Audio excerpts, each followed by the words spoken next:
चुहिया का स्वयंवर। नमस्कार दोस्तों, हिंदी स्टोरीज में आप सभी का स्वागत है।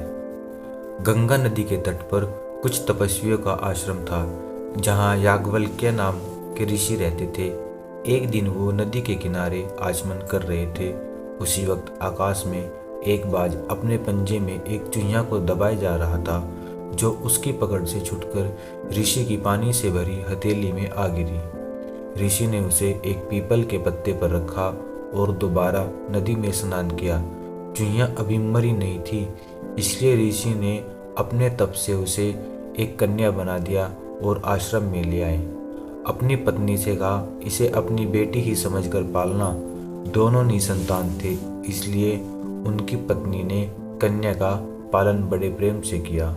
कन्या उनके आश्रम में पलते हुए 12 साल की हो गई तो उनकी पत्नी ने ऋषि ने कहा, मैं अभी सूर्य को बुलाता हूँ, यदि यह हाँ कहे तो उसके साथ इसका विवाह कर देंगे। ऋषि ने कन्या से पूछा तो उसने कहा, यह अग्नि जैसा गर्म है, कोई इससे अच्छा वर बुलाइए। तब सूर्य ने कहा, बादल मुझसे अच्छे हैं जो मुझे ढक लेते हैं। बादलों को बुलाकर ऋषि ने कन्या से पूछा तो उसने कहा, यह बहुत काले हैं, कोई और वर ढूंढिए।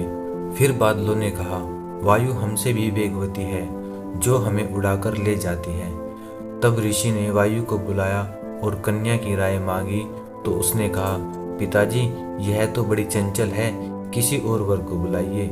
इस पर वायु बोली, पर्वत मुझसे अच्छा है, जो तेज हवाओं में भी स्थिर रहता है।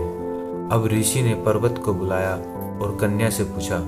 कन्या ने उत्तर दिया, पिताजी ये बड़ा कठोर और गंभीर है, कोई और अच्छा वर ढूंढिए ना। इस पर पर्वत ने कहा, चूहा मुझसे अच्छा है, जो मुझ में छेद कर अपना बिल बना लेता है। ऋषि ने तब चूहे को बुलाया और बेटी से कहा, पुत्री यह मुस्कराज क्या तुम्हें स्वीकार है? कन्या ने चूहे को देखा और देखते ही वो उसे बेहद पसंद आ गया। उस पर मोहित होते हुए वो बोली, आप मुझे चूहिया बनाकर इन मुस्कराज को सौंप दीजिए। ऋषि ने तथास्तु कहकर उसे फिर चुहिया बना दिया और मुस्कराज से उसका स्वयंवर करा दिया। ऋषि ने तथास्तु कहकर उसे फिर चुहिया बना दिया और मुस्कराज से उसका स्वयंवर करा दिया। शिक्षा, जन्म से जिसका जैसा स्वभाव होता है वह कभी नहीं बदल सकता। दोस्तों, कहानी पसंद आई हो तो एक लाइक और अपने दोस्तों से शेयर करना मत भूलना। धन्यवाद।